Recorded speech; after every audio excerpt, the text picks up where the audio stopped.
for him to prepare for what I'm going to bring to the table, and I'm just too sharp, too clean, punch way too hard, power in both hands. Screaming, I just shut the curtains because I was like nervous type stuff, but now it's like I embrace it because I always dreamed of this. That's why I don't never shy away from it. That's what I'm here to do. You know what I mean? To show out, so.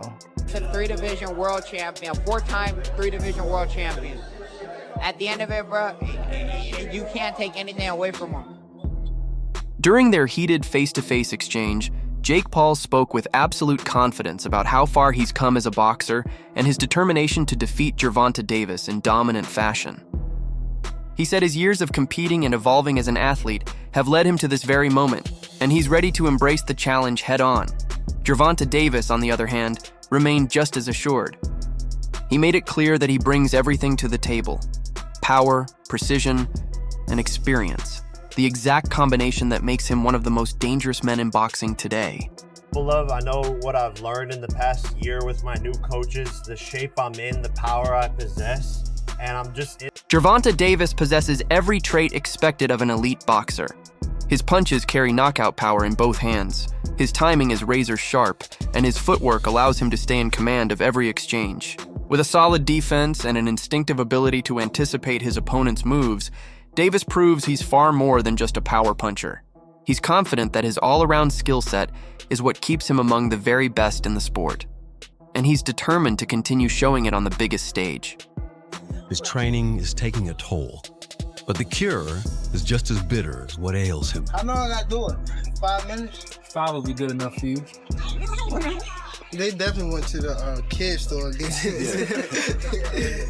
That water ain't cold. We know that. I know, but Get in the water, man. Just get in the water. you can't sit on the edge. Man, just get in there, man. Go.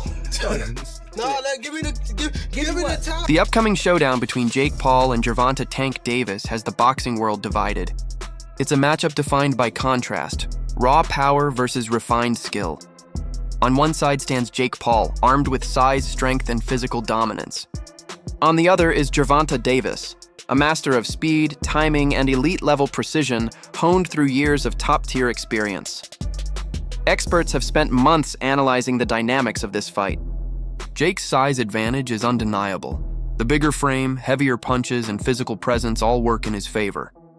But advantages only matter if they can be used effectively. While Paul may have the power, Davis brings the art of movement, timing, and devastating accuracy. Weapons crafted over a lifetime inside the ring. He spars people that are much heavier than him. And, man, that uppercut. Well, who do you got? I would have to bet on Gervonta because for all the little things, all that, and the fact that he's not old. Yeah. I think he makes up for the weight situation.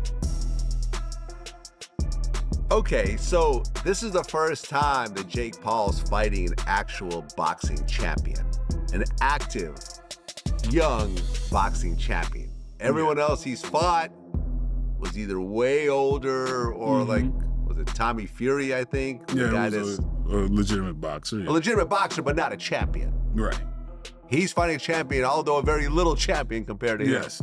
So this is sort of a, I don't know, man, like. If it wasn't Gervonta Davis, it was somebody else in that weight category. It'd be ridiculous. Yeah, it'd be ridiculous. But Gervonta, I mean, his technique-wise and heart-wise, that makes it interesting. Like, again, kudos goes to Jake Paul because it kind of worked its way up, even though the guy is so much smaller. Yeah, look, I mean, I'm happy that Jake is bringing excitement to the sport and so forth, but you just have these, like, people fighting bears and, there might be a boxing match with a weapon involved of some sort, like people have sticks. Like, I feel it's just getting more and more ridiculous. And really outside of Crawford Canelo, there's really very little excitement over pure. Analysts agree that Jake Paul has never faced an opponent like Gervonta Davis. Tank's resume speaks for itself. He's gone toe-to-toe with world champions, unbeaten rising stars, and some of boxing's most dangerous knockout specialists. Time and again, Davis has proven he can adapt and overcome, even against fighters with far greater size and reach. That's why many believe Jake Paul is stepping into completely new territory. Even Jake seems to acknowledge it. In his own interviews, he's admitted that Davis represents a different level of challenge, one that demands total focus and a serious evolution in his skill set. It's a sign that he understands the danger ahead, and that this fight will require far more than the strategy that carried him through past opponents. This fight, he's undefeated, highly skilled, most experienced fighter I've fought, top 5, pound for pound. So I have to have the best version of myself. I know how fast he is, I know how strong he is. I believe I'm stronger, more athletic, and that's my advantage going into the fight, but he pretty much has every other advantage. So I'm locked in, fully focused, feeling amazing already, and just going to put on a performance and have the biggest fight of 2025. Last one, I've seen some people say, oh, Jake, the goal here is just to survive. Knowing you, that's not the case. You're not going in there just to get through 12 rounds with Tank Davis. I would imagine you're going in there to win this fight. Oh, absolutely. Tank's going to be the one surviving. I'm going to, upset a lot of people. And again, they're going to have to say that there's some crazy excuse, fights are rigged. They can't use the steroid excuse because we have full-on random drug testing at any time. They could literally knock on my door right now. So they can't use that excuse. And obviously I'm suing people who say that the fights are rigged. Piers Morgan already had to retract his statement and kiss the ring. More lawsuits are coming for these people who are lying on my name because it's just simply not true. And we're willing to prove that in court. But I'm actually flattered that the only thing that people can chalk up these wins to is that the fights are rigged, because it's honestly the greatest compliment. But again, I'm going to knock this guy out and probably create one of the most viral knockouts. The public's reaction to this matchup has been a blend of curiosity and skepticism. Many fans argue that this isn't the fight boxing truly needed right now. With so many talented contenders available, they believe Gervonta Davis could have chosen a more traditional opponent. Yet despite the criticism, the hype refuses to fade. Jake Paul's massive spotlight continues to pull attention from every corner of the sports world. Commentators say this event might not settle any long-standing debates about boxing's competitive landscape, but it will undoubtedly capture global attention and keep people talking long after the final bell rings. Was at cruiserweight. Chavez Jr. was a former world champion at middleweight himself, and that sort of made sense. And it was a good win for Jake Paul. He come out there and he beats an ex-world champion. He gets a little bit of credibility, and you go, right, now you're heading in the right direction. You're starting to be okay, all right. Former champions, former fighters, but at least they're boxers. They're not MMA stars, and whatnot. So. Yeah, I think that was a move in the right direction. Gervonta Davis is just a little bit of a freak show for me. Yeah, I agree, Spence. I mean, the size difference is a bit of an annoying one as well. But also as well, I hate when they put exhibition in it, because then you think how seriously they're really going to take it. I understand it because of the money involved, but realistically, if there can be a winner, Gervonta Davis should take him out, regardless of the size, pretty easily and pretty quickly. I agree, mate. Totally agree. Gervonta Davis is an active fighter. Like I say, still a pound-for-pound star. Very heavy-handed as well. He should have the movement, forget the size, to be able to slip inside and take Jake Paul out. That's the reality of it. But yeah, I just find it all very, very strange. Look, I thought an even stranger fight, to be honest, was Jake Paul versus Anthony Joshua. You look at that fight and go, who's going to sanction that? God forbid something happens to Jake. I think that what he's doing for the sport is brilliant in his own right. He's bringing new fans into the sport. He's doing excellent for women's boxing as well. You can't take that away from the kid, and he's been working hard as well, and he's improving. But going in against Anthony Joshua, a former 2-time world heavyweight champion and still an active fighter, that's a suicide mission for me. I think that Anthony Joshua, when you look at Francis Ngannou and look at what AJ does to Francis Ngannou, who would win out of Anthony Joshua? Former UFC fighter and fan favorite Mike Perry didn't hold back when sharing his thoughts. He noted that in recent fights, Gervonta Tank Davis hasn't produced the same highlight reel knockouts that made him a star early in his career. Perry wasn't questioning Tank's power. He was pointing out the expectation that follows him. Fans have grown used to seeing Davis end fights in explosive fashion, and that kind of reputation brings its own pressure.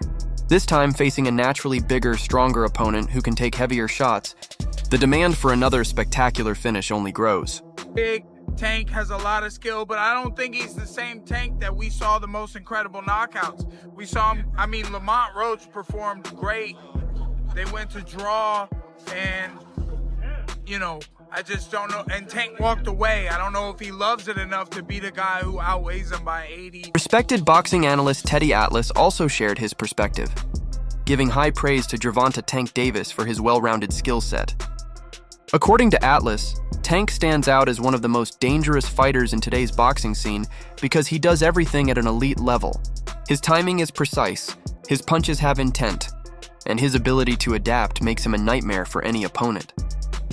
Atlas added that while many are focused on Jake Paul's size and strength, those advantages tend to fade quickly once the fight begins. In his view, experience and refined technique always outweigh physical power when the skill gap is this wide.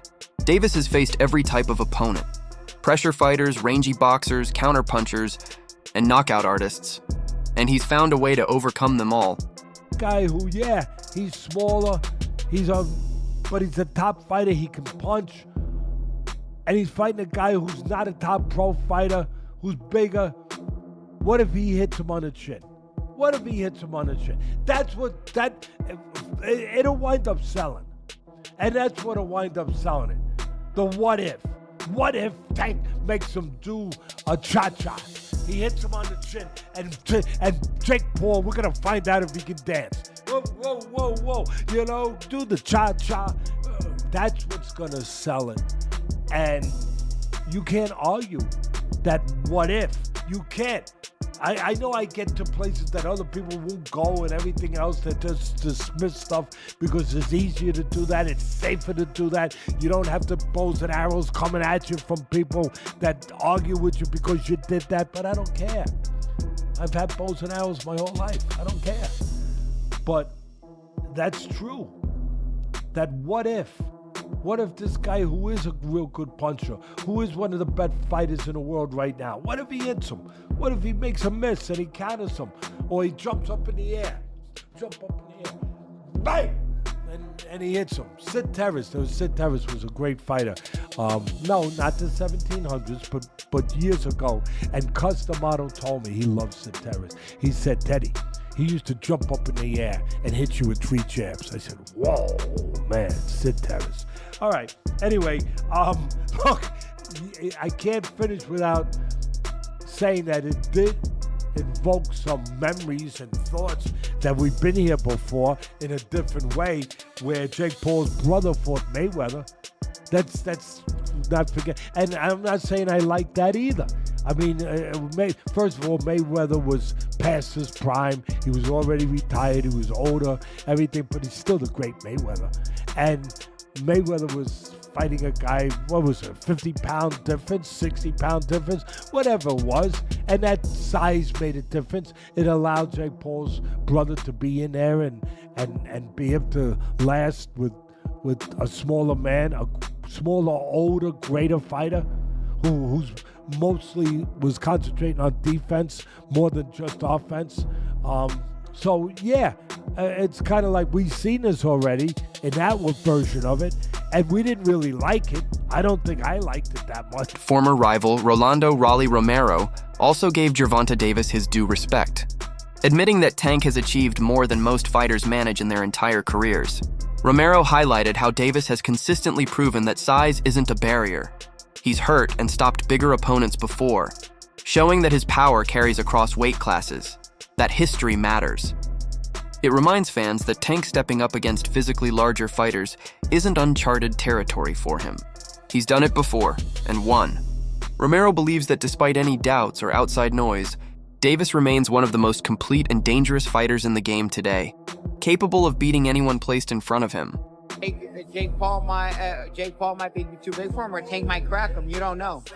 Like I said, or it's an exhibition. We don't know if they throw at each other or not, or we don't know. I don't know. I can't give an opinion because I don't know what's going on. Do you think it impacts, will it impact Tank's legacy if Jake Paul were to beat him or even knock him out? Dude, Tank's a 3-division world champion, 4-time 3-division world champion. At the end of it, bro, you can't take anything away from him. You know, some people trying to give, some people trying to give Tank a hard time. They're saying like he should have took a fight with Lamont Roach or Shakur Stevenson. But when you think about it, do you think this is business and look, he's getting a bag, or is there some validity to people saying that he ducked Roach? I mean, there's still other options, you know? It's like, bro, you can't be mad at somebody for doing what they feel is best for them. It's the same way Roach feels Tank is the best option for him. Same way that Stevenson thinks Tank's the best option for him, or like all that stuff, right? At the end of it, bro, we just want to do what's best for ourselves, right? Facts. Right or wrong? Facts. So just do what's best for you.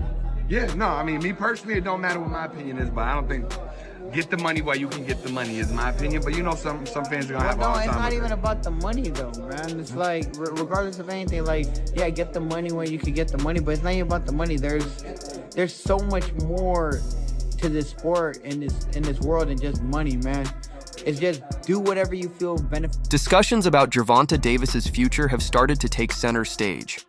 Some insiders believe that this upcoming fight could mark the closing chapter of his career. The reason?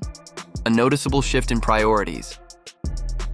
After years of capturing world titles, headlining sold-out arenas, and delivering highlight reel knockouts, Tank may now be chasing something different: peace, stability, and family time.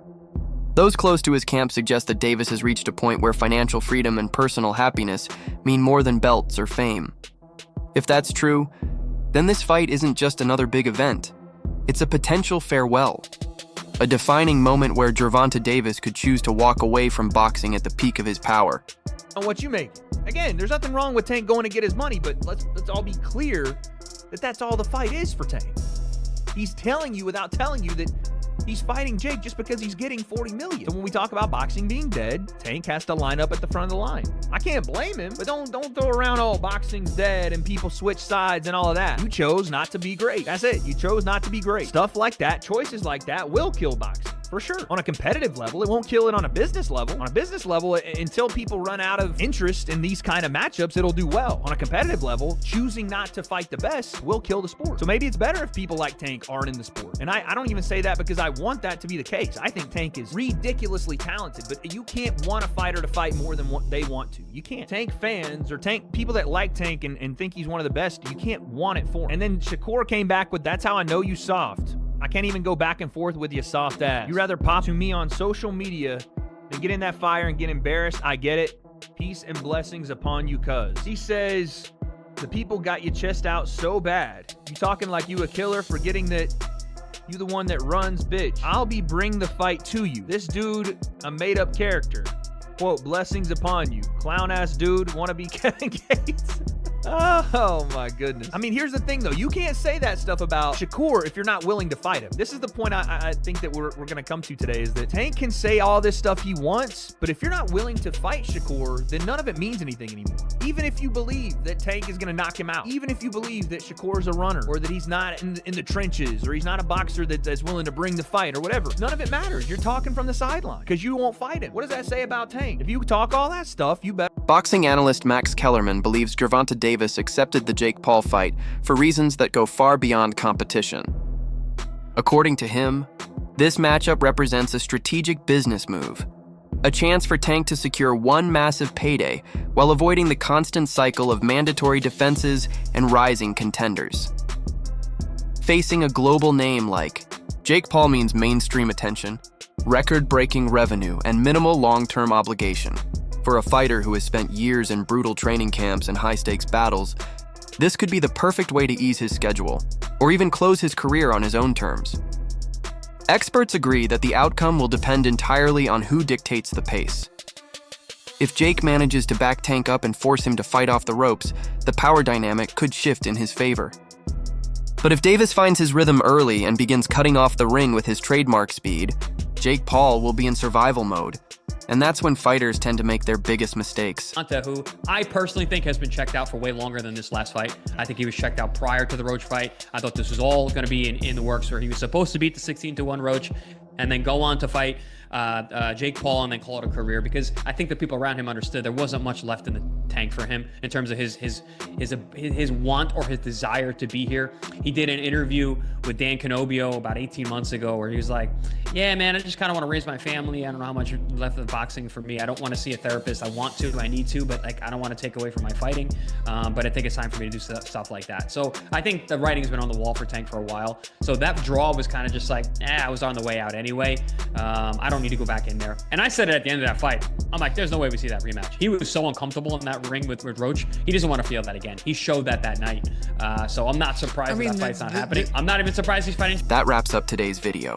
Stay tuned for more updates and deep dives into the world of combat sports. Don't forget to like, subscribe, and turn on notifications so you never miss what's coming next.